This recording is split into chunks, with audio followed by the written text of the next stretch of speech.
The Super Bowl occurred, I am told. I don't know for certain. I actually attended a Super Bowl party, and still, I did not catch even 1 second of the game, which is fine by me, as I later discovered that the game began with one of the most offensive public displays around these days, the so-called Black National Anthem.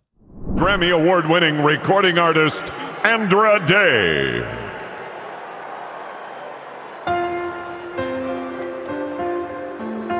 Shoot the bower. No, I'm joking. Sexy, till earth and heaven ring with the harmony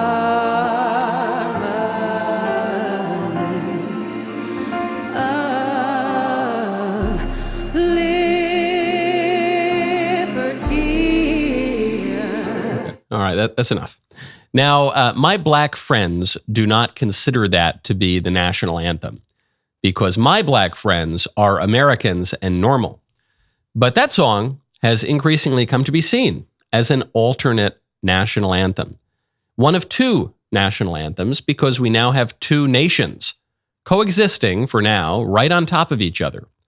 The split between these countries is more ideological than geographical or racial.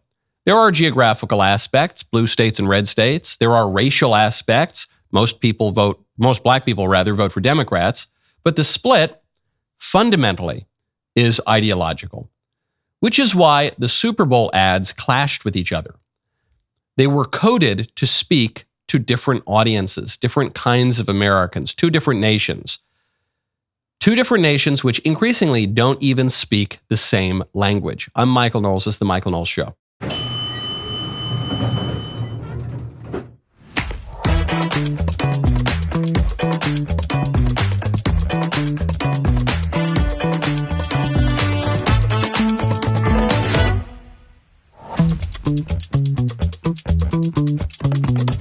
Welcome back to the show. Democrats are now openly calling to swap out Joe Biden from the top of the ticket. We will get to that and why it is likely not going to happen. First, though, I didn't watch the game at all while it was on. I went back and watched some of the highlights. I watched Travis Kelce screaming at that poor elderly man. I watched the Black National Anthem, or at least part of it. And I watched some of the ads. And there was one ad above all that was extremely controversial. And it elicited the most anger, the most loathing, the most rending and gnashing of teeth. It was an ad from a group called He Gets Us that was, well, I'll just let you see it. You form your own conclusions. Now, for those who cannot see it, I will describe it. It's an image of a man washing another man's feet. Then it's an image of a cop washing a black guy's feet in an alley. Then of a normal-looking white lady washing another kind of crazy-haired white lady's feet. Then of a white guy washing an Indian's feet. Then of a lady washing a gal's feet outside an abortion clinic. Then of a daughter and a mother washing feet. And then some white guy and an Indian lady. And then a white lady and a vaguely Hispanic lady. And then of a white lady and a Muslim-looking lady washing her feet. Then of a black lady washing a Hispanic lady's feet. And then of a white guy and a black guy sitting on a porch, both washing their feet together. And then of some kind of minister, maybe a priest, maybe just a Protestant minister washing the feet of an obviously gay guy. Then it says, Jesus didn't teach hate, he washed feet. He gets us, all of us. Jesus. HeGetsUs.com/loveyourneighbor. I think I am the only conservative Christian in America who did not totally despise this ad. I know what you're thinking. You see this ad, especially if you're a Christian, and you say, oh no, they're promoting hippie Jesus. We all know this. We talk to our liberal relatives or some lib in our school or in our workplace, and they have never read the Bible, they don't go to church, they don't pray, but they have this idea of hippie socialist Jesus in their heads, and they think that you're a hypocrite and you don't know your own faith, and they say, well, do you know, actually, Jesus was a big hippie, and he would have voted for Democrats, and he loves lib stuff, and if you're a real Christian, you'll support killing babies and opening borders. And I know all of that. And those people look at this ad and they say, this ad is vaguely, sort of, not directly, not explicitly, but kind of promoting that vision of Jesus, and that's bad. Okay, I didn't totally hate this ad because it's in woke-ese, because it's written in this woke language, because the symbols and the signs and the whole language of the ad is for secular liberals. The ad is not for you. The ad is not for me. The ad is not for conservatives or Christians or conservative Christians. The ad is for secular liberals. And there is a risk to an ad like this. I didn't see anything in the ad that was explicitly heretical, necessarily. The closest it gets is that image of the abortion clinic and the woman washing the gal who maybe she's just had an abortion, maybe she's going to have an abortion, she's washing her feet, and there are the picketers in the background. But the demonstrators outside the abortion clinic, they don't look angry. They don't look cruel. They're not exactly the liberal caricature of abortion protesters. They look a little apathetic, maybe. They're not paying attention to the woman having her feet washed, but they're not angry. They're not screaming. They don't have torches. They're just sort of in the background there. And says, Jesus didn't teach hate. So the conclusion that a lot of Christians are drawing is, well, the ad is insinuating that if you protest abortion, you're hateful. The ad is insinuating that if you object to LGBT LMNOP style stuff, that you're hateful. I'm not certain that that's what the ad is saying. I think the ad is reaching out to secular liberals who have an aversion to Christianity and to Jesus and to faith, and is trying to speak their language. And if that's all it does, I'm not totally opposed to it. And we'll get to my evidence that I'm right about this in just a second. First, though, we got to talk about Policy Genius.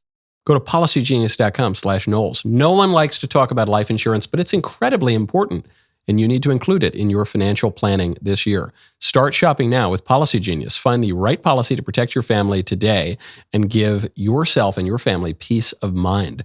Policy Genius's technology makes it easy to compare life insurance quotes from America's top insurers in just a few clicks. Even if you already have a life insurance policy through work, it may not follow you if you leave your job. You need a backup plan. With Policy Genius, you can find life insurance policies that start at just $292 per year for $1 million of coverage. Some options offer same-day approval and avoid unnecessary medical exams. Policy Genius has licensed agents who can help you find the best fit for your needs. When they make it this easy, there is no excuse not to do it. Policy Genius works for you, not the insurance companies. That means they don't have an incentive to recommend one insurer over another, so you can trust their guidance. Save time and money. Give your family a financial safety net with Policy Genius. Go to policygenius.com/Knowles or click the link in the description to get your free life insurance quotes and see how much you could save. policygenius.com/Knowles. Your orange-haired lesbian cousin who hates her dad is not going to read the Summa Theologiae set that you did not buy her, okay? Even if you did buy her one, she's not going to read it, okay? So if an ad can get some secular liberal, and that's who these ads are for even 1 second to even consider our Lord, to even maybe have some slight increase in affection for our Lord, I'm fine with it. You know, Joey Carrion, when I made this point on Twitter, Joey Carrion responded to me and he said, 1 Corinthians chapter 9 is a good evidence of this. St. Paul writes, "For whereas I was free to all, I made myself the servant of all that I might gain the more. And I became to the Jews a Jew that I might gain the Jews. To them that are under the law as if I were under the law, whereas myself was not under the law, that I might gain them that were under the law. To them that were without the law, as if I were without the law, whereas I was not without the law of God, but was in the law of Christ, that I might gain them that were without the law. To the weak I became weak, that I might gain the weak. I became all things to all men, that I might save all, and I do all things for the gospel's sake, that I may be made partaker thereof."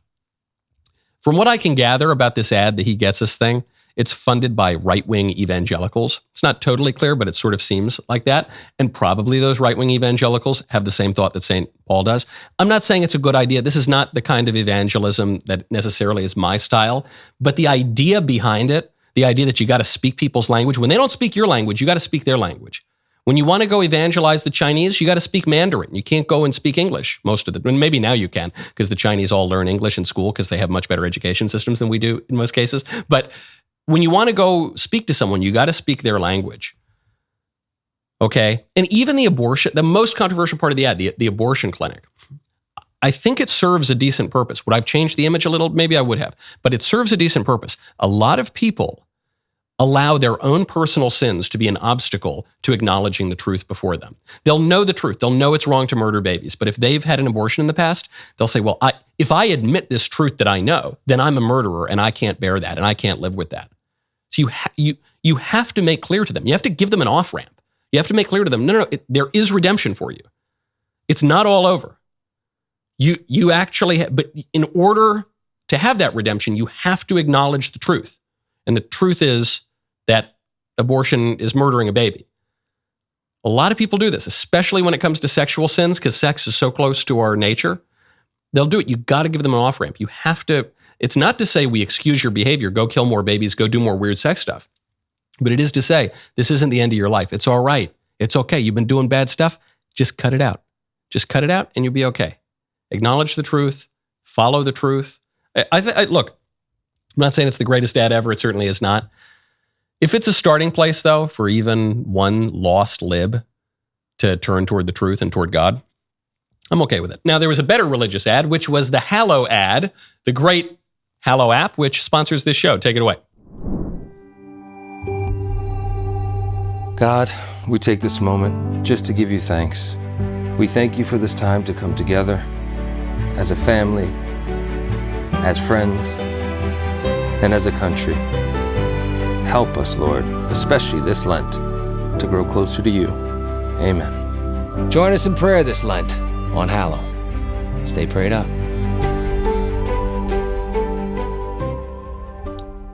Love that ad. I don't have very much to say about it other than it was really great. And look, that's the next step. I don't know that ad is going to speak directly to your orange-haired lesbian cousin who hates her father, who is, getting all sort of like satanic tattoos on her or whatever. Probably you need a different approach for that person. But the person who's already vaguely open to God, that ad is going to speak to. And I just think you got to try to get everybody, to quote St. Paul, to the Jew, become a Jew. To those under the law, be under the law. To those without the law, be without the law. To the weak, become weak. Be all things to all men for the gospel's sake. That's fine by me. Now, there was another ad that really did not have very much to do with religion. That came from President Trump, and it targeted not Joe Biden, but Nikki Haley. Prove the fact that Donald Trump says I want to cut Social Security or raise the age. I've never said that. There's the red challenge hat. Trump's challenging Haley's statement. Haley's claim she didn't call for raising the age of Social Security is under review. Tony, here's exactly what the official is looking at. Social Security, Medicare, how would you manage the entitlements? We say the rules have changed. What we do know is 65 is way too low, and we need to increase that. 65 is way too low, and we need to increase that. Let's take a look at another angle. We change retirement age to reflect life expectancy. I think the call is pretty clear, but let's go down to the field and see what official Gene Tooney has to say. After review, Nikki Haley clearly said she plans to change the rules and raise the age of Social Security. This results in cutting benefits for 82% of Americans. Bob, that was a rookie mistake by Haley. I'm Donald J. Trump, and I approve this message. The interesting thing about this ad is that it's against Nikki Haley. Trump is destroying Nikki Haley in all of the polls. Why is he going after her in a Super Bowl ad? These ads are very expensive. One, because anything can happen in politics, especially when the liberal establishment is prosecuting you, trying to throw you in prison. I don't know, they might try to kill him at some point. He wants to make sure there's no even semi-viable challenge to him. So this was the kill shot at Nikki Haley. And the subject of the kill shot is what's really interesting here. He went after Nikki Haley for trying to do something that 10 years ago, many self-styled conservatives were all for. namely reforming entitlements. And Trump, going back to 2016, 2015, even earlier, is opposed to cutting entitlements. He says absolutely not. But you remember back in the day, the Tea Party, the Paul Ryan types, broadly the conservative movement was all for entitlement reform. And the argument for it was, we need to get our fiscal house in order before we can deal with the social problems. Some people even called for a social truce. Let's have a truce. Let's put a pause on the social fights so we can stop the new red menace, which is consisting of ink. And at the time, it sounded like an okay idea. The problem was, we learned that you can't actually fix the fiscal problems without fixing the cultural problem. So Trump comes on the scene and he flips it. And he says, no, that's never going to work. Man is not a purely or primarily economic being. We're social creatures. And so until you fix the border, until you fix the family, until you fix national sovereignty, until you fix basic social issues, you're simply not going to fix the fiscal problems. And so he says, no, we're going to have a fiscal truce until we fix the social problems. It's a flipping of the politics of 10 years ago. And Trump's view is now more persuasive. Maybe it was always more persuasive. Maybe that's why the Tea Party, unfortunately, and the Paul Ryan types did not score big political wins. Maybe if there is a realignment in the Republican Party, maybe this is why. Maybe that's the fundamental flip. And maybe that's why Trump is dominating right now in the polls, at least one of the big reasons for it. There are plenty of reasons to attack Trump, and people will do it for all sorts of reasons. But one of the dumbest arguments, I think, is that Trump doesn't have a clear kind of conservatism. You know, Trump is ideologically incoherent. He's just shooting from the hip. He's just purely a narcissist. I don't think so, actually. I think going back to the 80s, Trump called for tariffs when the rest of the GOP was calling for free trade. I think Trump has been an immigration restrictionist for much, much longer than the GOP has. The GOP, which effectively called for open borders, either through legal mechanisms, vastly expanding legal immigration, or by just ignoring illegal immigration for many, many years. Trump has at least vaguely coherent kind of conservatism, more coherent than a lot of professional politicians. And it's an older kind of conservatism. It's not neoconservatism. It's an older kind that typified the old right before the late 20th century. And that's appealing to a lot of people. That creates a new political coalition. Now, speaking of the presidential race, Democrats have had it with Joe Biden. That press conference, I think, was the nail in the coffin. They saw the special counsel report that Joe Biden is an amiable old man who's not fit to stand trial because he's so senile. And then they saw Vladimir Putin come out and give a very impressive interview with Tucker Carlson. And then they saw Biden try to one-up that interview with Tucker by going out and giving this rambling press conference where he couldn't remember what Mexico and Egypt are. He flipped those two countries, and he couldn't remember seemingly his own name. So now you got Bill Maher, very prominent liberal, saying, gotta get Biden out of there. He did not run on a promise not to run again, but he did run on a big hint. Yeah. He said, I see myself as a bridge. Right. That's collapsing. Yeah. No. But I see myself as a bridge. I read that as one term. Uh-huh. Okay. And I guess the question now is it too late? And I don't think it is, because I still think you can do it at the convention. And people have said to me, oh, that's ridiculous. They'll look like nothing. Nobody gives a what you do at the convention. They'd be thrilled if they did it the day before the election.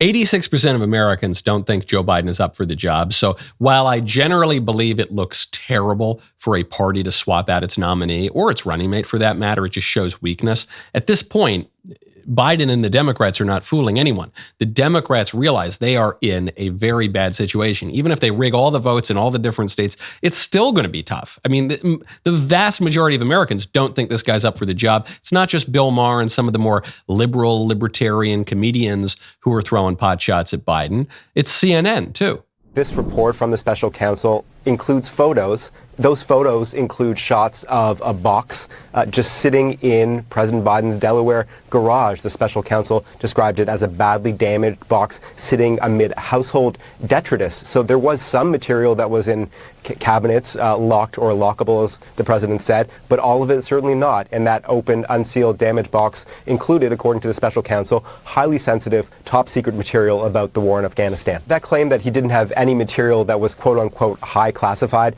is also not true, John. The special counsel's report says that the president possessed multiple highly classified documents that were indeed marked as being highly classified documents, including some marked as top secret /SCI, sensitive compartmented information. That is a very high level of classification. So he's entitled to say he didn't do it. He can defend himself. But he also said the special counsel didn't say that he did share that classified info with the ghostwriter.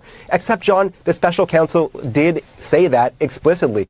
This goes on for 4 minutes, okay? That is a brief clip of this diatribe on CNN from a reporter to another big lib on CNN just going off about how Joe Biden is a liar or just doesn't remember anything and can't function and can't form a coherent sentence. Devastating. That's CNN. That's the Clinton News Network, okay? That is the state media of the liberal establishment. They want him gone. And you know what this tells me? What all of this tells me? Is that Joe Biden really is the president, which we'll get to in 1 second. First, though, if the Democrats lose this election, you know what we're going to have a lot of? Woke tears. That's why you got to check out Woke Tears Water. Head over to woketearswater.com. It seems like wokeism is everywhere. It's in the air we breathe. It's even in the water we drink. That is why there is a new hydration brand with a mission to save America from the brave new woke world one sip at a time. Woke Tears Bottled Water is an American brand that is making hydration great again. Woke Tears Water is a brand of drinking water bottled right here in the United States by people who know what a woman is. Made from pure snowflake meltdowns, Woke Tears Water provides a refreshing gulp of laughter in a world thirsty for sanity. If you want to try Woke Tears Water, visit woketearswater.com. Indulge today in laughter and hydration. 2 of the most important things in life. Right now, you go to woketearswater.com. I love, of course, that Woke Tears Water is clearly inspired by the greatest drinking vessel ever made by man. Woke Tears Water is a great conversation starter. It's a great thing to pass out to your liberal cousins when they come over for Thanksgiving. woketearswater.com. There's a theory, you hear it in right-wing circles, Joe Biden's not really the president. Who's really calling the shots? I don't know. I'm sure he's neglecting whole swaths of the government, but when he does assert something, I think he gets it. I think Joe Biden, when he wants to be, is actually the president. If Joe Biden were not the president, he would not have been permitted to give that press conference. If Joe Biden were not the president, Democrats would have swapped him out long ago. This tells me 2 things. 1, Democrats really want Joe Biden off this ticket. Prominent Democrats, like CNN Democrats. And 2, Joe Biden's the president and he doesn't want to go. And you're going to have to drag that guy out kicking and screaming or stiff as a board. Now, the White House Press Secretary Karine Jean-Pierre was asked about Biden's memory lapses, speaking in Spanish to the president of Egypt or whatever it was that he did. And the response from the White House is nothing. How can he be trusted with the nuclear codes if I get that you're saying that nobody in the building would say that he's got an issue with his memory, but just the little part of what we get to see, he's made mistake after mistake after mistake after mistake on camera this week. So I'm going to be very clear here. The reality is that report, that part of the report, does not live in reality. It just doesn't. So the special counsel is lying about the president's memory. It was gratuitous. You heard from Ian Sams, my colleague. It is unacceptable, and it does not live in reality. That is just the facts. Let me translate that. We opened the show today talking about how the left and the right speak different languages here. So what Karine Jean-Pierre just said in normal language was, La la la la la la la. I can't hear you, Peter Ducey. La la la la la. What? No, are you talking? I can't even hear you. La la la la la la la. That was the answer. Hey, White House press secretary. You know, the special counsel says that the guy can't remember anything and he's not fit to stand trial. And then Biden was just meandering and wandering about during that press conference and couldn't remember his own name and didn't know what Egypt and Mexico are. What do you say to that? Did you say something, Peter? I couldn't hear you. Sorry, I couldn't hear you. La, la, la, la, la. That's the best they've got. I can't even fault Karine Jean-Pierre there. What's she supposed to say? What's she supposed to say? Everyone, every single person around the president is admitted, including CNN, including the special counsel, including his own staff members undercover. Remember that video, the video that came out last week of James O'Keefe, right-wing journalist, going on a fake gay date with some top White House official, the cybersecurity official, and the cybersecurity official is admitting, yeah, we'd like to swap Joe Biden out. It's probably not going to happen, but that guy is old, man. He's in decline. It's pretty bad. So everybody around Joe Biden is admitting on camera or in writing that this guy is way past his sell-by date. And so she has got an impossible job. The only thing she can do is ignore it. But can the White House ignore reality forever? Can the White House ignore reality at the convention? The White House can't ignore reality at the ballot box unless they conduct the greatest vote rigging operation in history, unless they import Saddam Hussein's election officials, then reality might start to interfere with their fantasies. They're going to have to make some hard choices. Now, speaking of black women, talking about Karine Jean-Pierre, not Joe Biden. Speaking of black women, Monique just recently complained on some random podcast that she would be much more famous if she were a white woman. If I was a white woman, do you know what my name would be? Wealthy. Melissa McCarthy. Oh, my goodness. If I was a white woman, my name would be Melissa McCarthy. Same track record. 5-year sitcom and syndication. Same track record. The opportunities are not the same. Okay, she goes on and complains about how she's not as famous as she would be otherwise. Many of you probably have never heard of Monique. I vaguely remember her name from sitcoms some years ago. And so she's complaining. She's saying, oh, it's pity me. You know, I'm black. If I were white, I'd have so much more privilege. I'm wealthy and I'm famous, but I'd be wealthier and more famous if I were white. I think she's basically half right. I know a lot of conservatives are going to jump down her throat here and say, oh, you're playing the race card and you're being a victim and you're not really a victim. But she's probably right. If she were white, she would appeal to the culture of more people, right? Her comedy has been specifically targeted at black culture, and black people make up something like 12 to 14% of the United States. America was a white country. I guess we're not exactly a white country anymore. We're still a majority white, though. It's still 60% white. And for the vast majority of America's history, it was almost 90% white.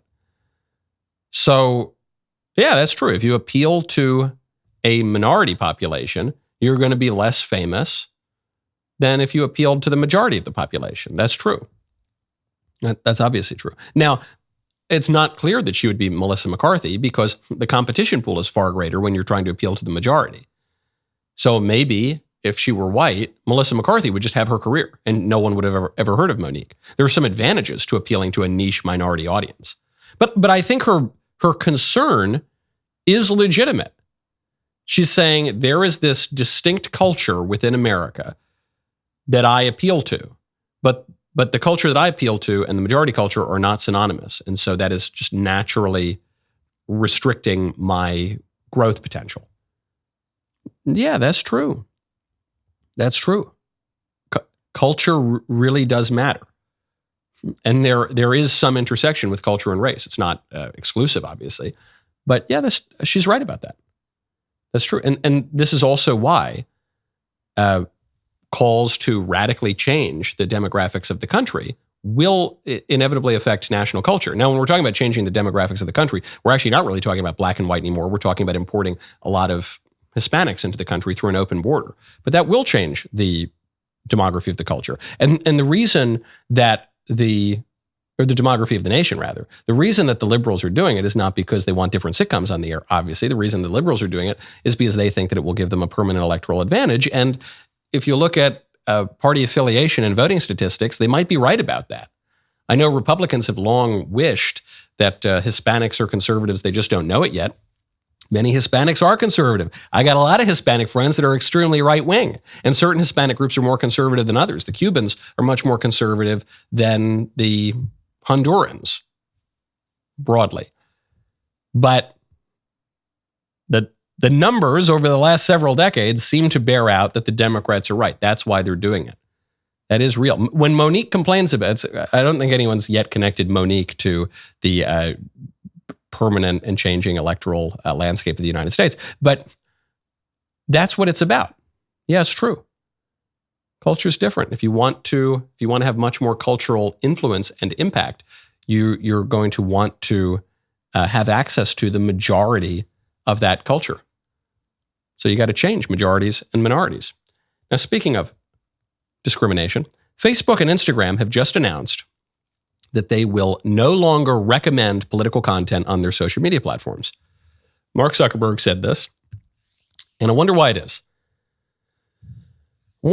Is it just because he wants to be out of politics? I don't think Mark Zuckerberg wants to be out of politics. I think Mark Zuckerberg spent a lot of money last cycle controlling the ballot drop boxes in a lot of counties in this country. Some have said that that was the pivotal shift in the election that gave the election to Joe Biden. There are lots of really good reports on this about how the Zuckerberg-funded left-wing groups that controlled the ballot drop boxes, in some cases illegally because they placed them too far from the county clerk offices, that those were the determining factor of the election. I think Zuckerberg said he was willing to spend any amount of money to get the mean orange man out of office. So now he's all of a sudden he's neutral? No. Facebook and Instagram deciding not to recommend political content, that's not neutral. That is a major advantage for liberals because conservatives tend to do much, much better on social media because the liberals control the establishment media. So conservatives need to have some outlet. There's still a hunger for conservative content. So when we create new companies like the DailyWire, we do very, very well. DailyWire has always done very, very well on Facebook. It's not because Facebook's helping us out. It's because there is a demand for our kind of content that you can't get on NBC, ABC, CBS, CNN, Netflix, all the other platforms. So where there's a little bit more freedom to state one's opinion, we're going to do a lot better.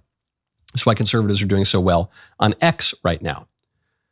So when Zuckerberg says, okay, we're not going to recommend political content, okay, your top political content, company by company, it's still majority liberal because there's just so much more money and firepower behind the liberals. But you look at DailyWire versus New York Times in isolation, DailyWire does a lot better with a much smaller budget and a much smaller staff.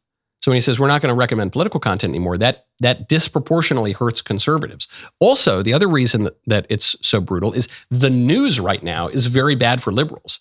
If the news cycle were really good for liberals and really good for Joe Biden, then not recommending political content might hurt him because people aren't going to hear all the great news that's coming out of the White House. But the news coming out of the White House is terrible. Joe Biden can barely speak. The special counsel thinks he's so senile, he's not fit to stand trial. We're on the brink of World War III in two separate places. We've got an invasion at the southern border, millions of foreign nationals pouring over into our country. We've got an economy that's teetering, that has some signs that it's not in total collapse, and yet the underlying fundamentals of the economy seem to be terrible. Yeah, it's not good, man. All the news is really bad. So when you say, okay, we're not going to recommend any political news anymore, yeah, well, when the news is terrible for the White House, then that's a major gift to the White House, which of course we should expect because the social media platforms, I guess with the exception of Elon Musk and X, are in the tank for Democrats. And you can rely on the fact that whatever they do is going to benefit Democrats. I wouldn't look at what they do and say, okay, well, is this good for us or bad for us? And just know it's always going to be bad for conservatives. So go the opposite direction and say, okay, well, whatever they've done, if I want to learn something about the underlying political reality, just look at what they've done, know that that is positive for Democrats and bad for Republicans, and then come to some conclusions about the political reality. Now, speaking of this presidential cycle, President Trump has just come out and responded to the special counsel's refusal to prosecute Joe Biden. And he said, hold on. Joe Biden has been discovered to have done a much more egregious version of the thing that I'm being prosecuted for. Joe Biden, when he was vice president, did not have the ultimate ability to declassify documents. Joe Biden had these documents scattered everywhere, including in front of a crackhead in his own home. Joe Biden had no idea really where a lot of these documents were by Joe Biden's own admission. So he did a much more egregious version of the crime that Trump is going to wear an orange jumpsuit for. And Trump says, this is selective prosecution. If Biden is not going to be charged, he said, that's up to them. Look, if he's not going to be charged, that's up to them. But then I should not be charged. This is nothing more than selective persecution of Biden's political opponent, me. And I don't know that it's Biden, because I don't think he knows he's alive. Obviously true. Notice Trump doesn't say prosecution there, he says persecution. Maybe he confused the words, but the word that Trump used, whether it was intentional or unintentional, is more apt. It's a persecution. Because it's actually not just the prosecutions. They've been doing this to Trump since 2015, when the Obama administration teamed up with the Democrats in the Hillary campaign, using the FBI and the DOJ to spy on Trump's campaign based on totally fraudulent evidence, and to undermine his administration with the special counsel and the Robert Mueller investigation. Remember, it's Mueller time. We're going to get Trump. Trump is buddies with Putin, or Putin videotaped him doing weird sex stuff in Moscow, or all this nonsense. There was no evidence for any of it, but they use it to undermine his administration. Then that doesn't work, so they impeach him for colluding with the Ukrainians. Then after they couldn't get him on colluding with the Russians, they get him for colluding with the Ukrainians. That doesn't work. And then they get him for being an insurrectionist. That doesn't work. Now they're getting him because he allegedly met a gossip columnist in New York in the 90s at Bergdorf Goodman. Or what? Or he had some documents like every other president had, or vice president, as we're learning with Joe Biden. Or he what? Or he called the Secretary of State of Georgia and said, hey, stop stealing the election. Or he what? Or what? Nothing. They got nothing. But it's a persecution because they will do anything to get rid of him. Now, mark your calendars, folks, for the epic return of Backstage. After almost a year away filming the Pendragon cycle, the God King Jeremy Boring is back and is joined by Ben Shapiro, Matt Walsh, Candace Owens, Andrew Klavan, and yours truly. Join us tomorrow at 7 p.m. Eastern, 6 p.m. Central as we go behind the scenes and beyond the headlines. Watch the show live exclusively on DailyWire Plus, Tuesday night at 7 p.m. Eastern, 6 p.m. Central. You do not want to miss this. Our favorite comment yesterday is from Charles Bryson, 7443, who says, climbing a stadium is a felony. Climbing a wall is citizenship. Yes, isn't that so strange? So the pro-life Spider-Man, Mason Deschamps, just climbs this building. He's climbed many buildings. He climbs it to raise money for a homeless pregnant woman and to bring attention to the pro-life cause. And they arrest him and say that he committed all these felonies. But if you climb a wall as an economic migrant with the help of the drug cartels, the most psycho killers on planet Earth, that's an act of love. How strange. An act of vandalism, it doesn't quite add up to me, does it? Does it to you? Now, speaking of dubious legal decisions, this is my favorite story. I can't believe it took this long. I wanted to get to it on Friday. We've had to wait to get to it now. The Hawaiian Supreme Court has just ruled that there is something which overrules the U.S. Constitution. Typically, we have local laws, laws at the township level, and those would be overruled, say, by laws at the county level. Those might be overruled by laws at the state level. And state laws can be overruled by laws at the federal level. And ultimately, what reigns supreme in the United States is the U.S. Constitution, which overrules all those laws. Except, according to the Hawaiian Supreme Court, for one thing. The one thing that overrules the U.S. Constitution is the spirit of Aloha. There was a case in Hawaii over whether or not Hawaiians have Second Amendment rights, and they do. There have been a number of court cases on this front, but there was recently one, the New York Rifle and Pistol Association case, which reminded our liberal states that Americans do, in fact, have a Second Amendment right. But the Hawaiian court just says, no. Whatever the Supreme Court ruled, it doesn't matter because, quote, in Hawaii, the Aloha spirit inspires constitutional interpretation. When this court exercises power on behalf of the people and in fulfillment of our responsibilities, obligations, and service to the people, we may contemplate and reside with the life force and give consideration to the Aloha spirit. The spirit of Aloha clashes with a federally mandated lifestyle that lets citizens walk around with deadly weapons during day-to-day activities. There's a profound truth to this decision, to the spirit of Aloha, whatever that means. And that is, a constitution is only as good as the people who will live by and enforce it. Sometimes I fear the right-wingers, we put a little too much trust in our Constitution. The Constitution is a piece of parchment with ink on it. It is dead. To quote Antonin Scalia, it's not a living document, it's a dead document. It's dead, okay? And to go even further than what Justice Scalia meant by that. The Constitution's not going to ride in on a white horse and save you. The Bill of Rights is not going to come in out of the sky and stop the bad guys from taking away your rights. Constitutions and laws are only as good as the people who live by and enforce them. What really matters is the lowercase c Constitution, how people actually live, how our society is actually set up. And to the Hawaiian Supreme Court's credit, they're recognizing that the spirit of Aloha, man, is a much more powerful force than the opinion of 9 lawyers on the Supreme Court in Washington, D.C. I was talking with Drew Clavin about a related matter on Friday. We were talking about the famous John Adams quote. The Constitution's built for a moral and religious people, and it's not fit for the government of any other kind of people. And conservatives love quoting this because it's proof that America is a religious country.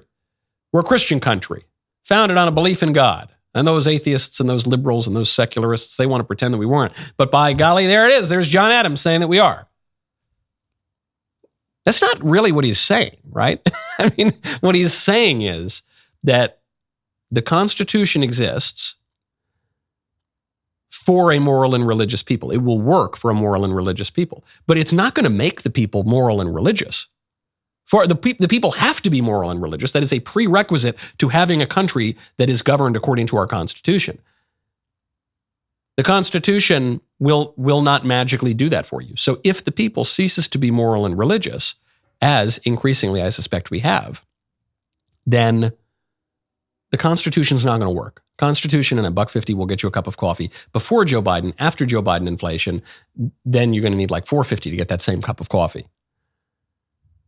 This is why I'm open to annoying commercials like the He Gets Us thing, which presents, or at least implies, it doesn't explicitly give it to you, but it kind of implies hippie Jesus. And yeah, that idea drives me crazy. But we're in a country where religion is just collapsing all around us. And so anything that might even somewhat get a secular lib to even consider God, that's not the end. Obviously, they can't just stop there, but it's just, there's so much further that they've got to go. But if we don't even have that, there's no hope. Shred your Constitution. Let the libs burn the Constitution like they've wanted to do for 50 years, because it's not going to get you anywhere.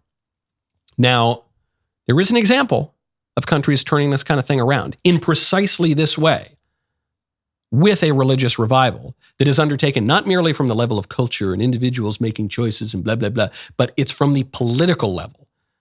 It is the political power channeling the desires of the people. So it's not totally in opposition to the people, but also enforcing a particular religious view. And that would be probably the man I'm going to endorse for president of America in 2024. That would be the leader of El Salvador, the recently reelected leader, reelected with 85% of the vote, Nayib Bukele, who in his acceptance speech, in his victory speech, he started out talking about real nuts and bolts practical victories. I will translate. We have gone from being the most dangerous country in the world to being the safest country in the Western Hemisphere. The safest country in the American continent.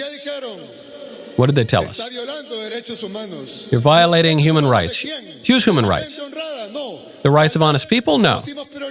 Perhaps we've prioritized the rights of honest people over criminals' rights. That's what we've done. And that's what you say is a human rights violation. I ask these organizations, I ask the governments of these foreign countries, I ask these journalists, why do you want to kill us? Why do you want to see our blood spilled? Why aren't you happy that blood doesn't run in our country as it used to? Why should we die so that you can be happy that we're respecting your false democracy, which you don't even respect in your own country? Love this, directly calling out the liberal establishment, including the libs in Washington, D.C. You're saying I'm a dictator. I got elected with the vast majority of the vote. A far more legitimate vote than sometimes happens in Western countries. And I'm popular because we're arresting an actual satanic gang that rapes children. We're talking about MS-13, an explicitly satanic gang. We're arresting these guys with face tattoos who look like demons. We're arresting them. We're throwing them in prison. And now we're the safest country in the Western Hemisphere. Why are you upset about that? Because of some false notion of democracy that you don't live by? What's going to animate a democracy? A democracy is just a form of government. What's the spirit that animates it? He gives the answer. Bukele says the answer is something that the West has forgotten, and that would be God. We're tools of God. God chose to heal our country. He did it by uniting the people who can take the reins of their own destiny. I can already see the headlines. Bukele mentions God, and the country must be secular. They even want to force us to be atheists now. We respect all religions. We respect atheists and agnostics. We are their friends. But let us believe in God. And let us give him the glory that he wants. What's the harm in that? How does that hurt you? Oh, maybe the problem is that it sets an example, because maybe the people in your countries who you have tried to indoctrinate into atheism will once again believe in God. Maybe that's the problem. Maybe that is the problem to these libs, and maybe that's the solution. And maybe we can look to our neighbors to the south, a stunning example of success in this regard, not just on one policy matter, not just on fixing the economy, all the way down to the fundamental issue of society, because all human conflict ultimately is religious. And that guy just showed the way. Not only how to fix the country, but how to be very popular doing it. Not popular among the journalists, not popular in the Beltway in Washington, D.C., but very, very popular among the people who still have at least a little bit more common sense than our self-appointed political elite. The rest of the show continues now. You do not want to miss it. Become a member. Use code Knowles, KNWLES, at checkout for 2 months free on all annual plans.